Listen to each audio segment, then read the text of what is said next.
two-income household. Japan leaned into bento and convenience store meals that are as good as restaurant meals in most places. Even in China, the rise of communal canteens in workplaces and schools meant that cooking at home 3 times a day stopped being the default expectation. India did not do any of this.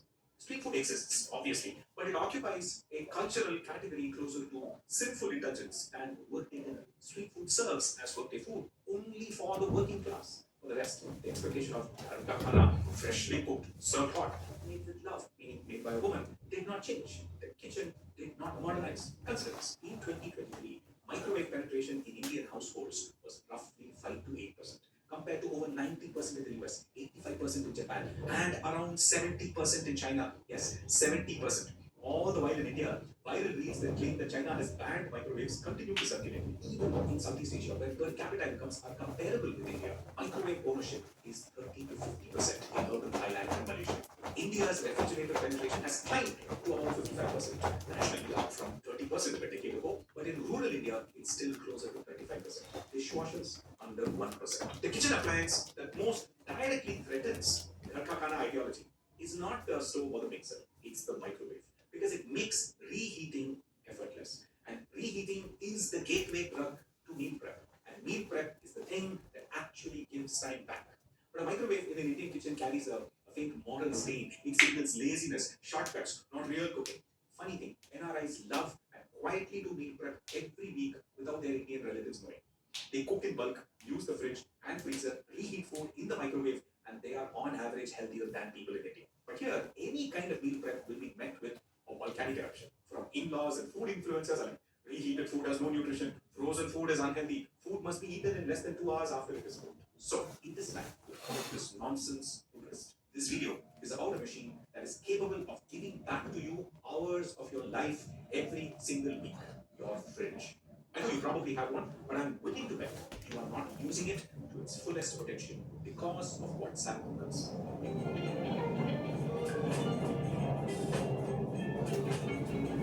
Here is what does not happen in the fridge. Nutrient destruction, toxin production, cancer introduction. 4 things actually happen when cooked food sits in a refrigerator at 4 Celsius. 1. Starch retrogradation. Cooking rice or roti gelatinizes the starch. Amylose chains absorb water, swell, and produce that soft, fluffy texture. Cooling in the fridge reverses this. Those chains recrystallize into ordered structures and squeeze out water. Leftover rice gets hard and clumpy. The old roti feels like a leather wallet. Reheat the rice and the starch re-gelatinizes, soft again. But something interesting happens during the cooling. Some retrograded starch forms RS3, resistant starch. Your small intestine cannot digest it. It passes to the large intestine where gut bacteria ferment it into short-chain fatty acids that reduce inflammation and improve insulin sensitivity. White rice, cooled for 24 hours at 4 Celsius in the fridge and reheated, produces a lower blood sugar spike than fresh rice. Yesterday's rice is actually healthier for you. Number 2, protein aggregation. Cooking dal denatures the proteins, unfolding them from tiny structures. As dal cools, those unfolded proteins find each other and form new hydrogen bonds. The dal thickens, gets denser. Overnight dal develops that viscous, almost gluey texture. Paneer and meat proteins do the same. They tighten, which is why reheated chicken can feel rubbery. Reheating loosens the texture but will not undo all the toughening. However, the nutritional content is identical. Your body does not care about protein texture. It cares about amino acid chains. And 100% of those survive refrigeration. 3. Lipid oxidation. Fats oxidize at 4 Celsius. Slower than at room temperature, but it still happens. This produces aldehydes and ketones. And that is the stale aroma you could get in reheated food, especially after a few days. This is genuinely one legitimate complaint about reheated food. Except Indian food has a built-in solution. Curcumin and turmeric, eugenol and cloves, cinnamaldehyde and cinnamon. They are all potent antioxidants that scavenge the free radicals that cause lipid oxidation. Indian curries and dals loaded with these spices resist this taste degradation far better than Western food. Indian masalas are not just for flavor, they are equally for preservation. Number 4, vegetable texture. Cubes added sugar on a cold drink. Yeah, I like to keep it real.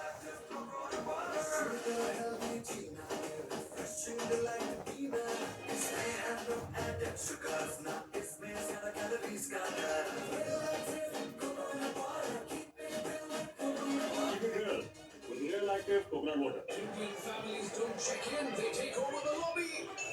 But one smart bookie can silence even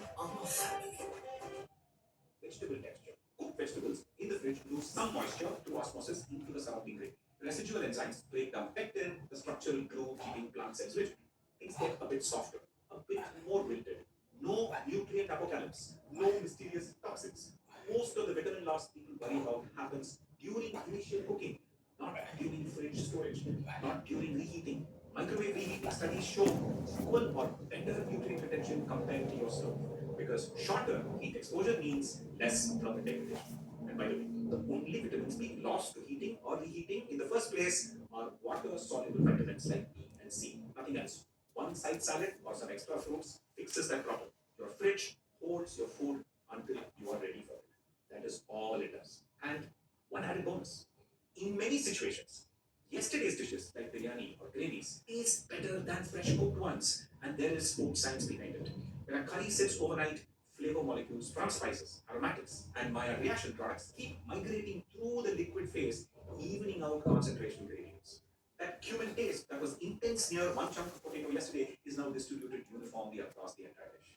Starch from lentils and vegetables leaches out, thickening the gravy and creating a more cohesive mouthfeel. And those spice compounds, using curcumin, capsaicin, are mostly fat soluble, so they slowly dissolve into the oil phase overnight, creating a smoother, more integrated flavor than the sharp individual spice notes you get from the fresh dish. Your tongue perceives this as richer and deeper. It's just thermodynamics doing its thing while you sleep. Indian dals and curries with their complex spices and generous oil content benefit more from this than most other cuisines. Now, let's go colder. A freezer running at minus 18 slows molecular motion to a crawl. Enzymatic reactions that would degrade your food in hours at room temperature stop. Bacterial growth pauses. Nutrient loss suspends. A freezer holds food in molecular suspended animation until you reheat. But most Indian households treat the freezer like a graveyard for ice cream and forgotten peace. And fun fact, fridge manufacturers put smaller freezers in the models they sell in India because Indians barely use the freezer. So before I show you how to use a freezer well, let's understand one particular common problem. Your freezer runs at minus 80. Water in food freezes at that temperature. Water expands when it freezes. Large ice crystals rupture cell walls. When you take that food out of the freezer, the ruptured cells release their contents, so it becomes mushy. That's why frozen pollock sometimes turns into green soup. The solution is speed.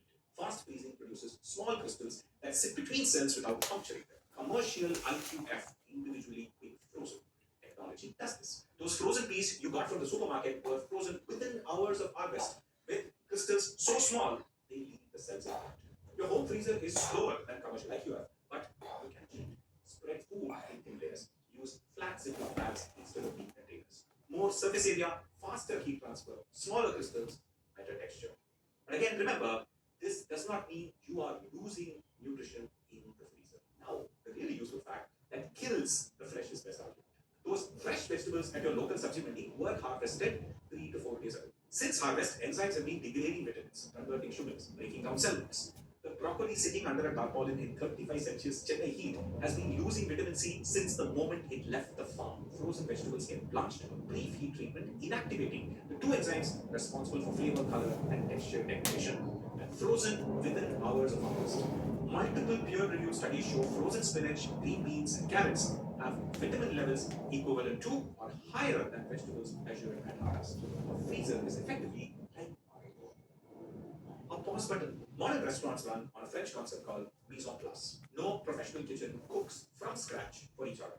They will typically make the onion tomato based gravy early in the morning. All vegetables are chopped and refrigerated. The proteins are portioned and marinated overnight. When an order comes in, a cook assembles components. My favorite example is dal makhani. If you want to make it from scratch, it's an 8 hour process. Overnight soaking and extremely slow cooking to get that creamy texture. But when you order it in a restaurant, it arrives in 5 minutes because the chef took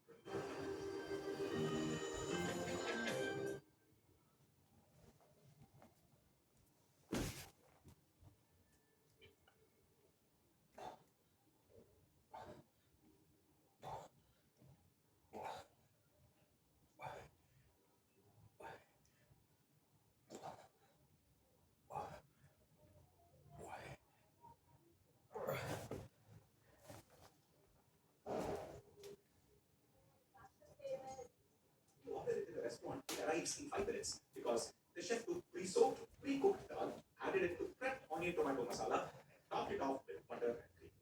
So you ate reheated, pre-made food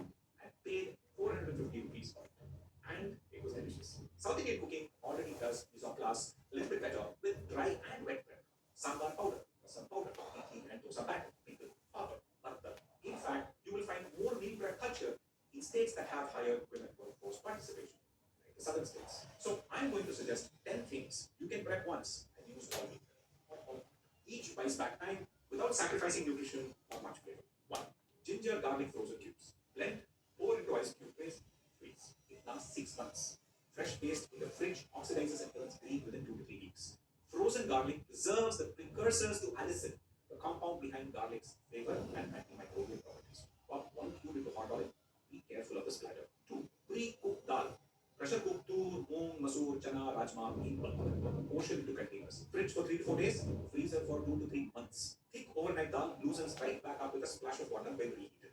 The tempering takes 90 seconds. A 30-minute dal reduces to 2 minutes of work. 3. Frozen vegetables. Brought on prepped. Buy commercial frozen peas, beans, corn, or blanch fresh vegetables for 60 to 90 seconds. Ice bath them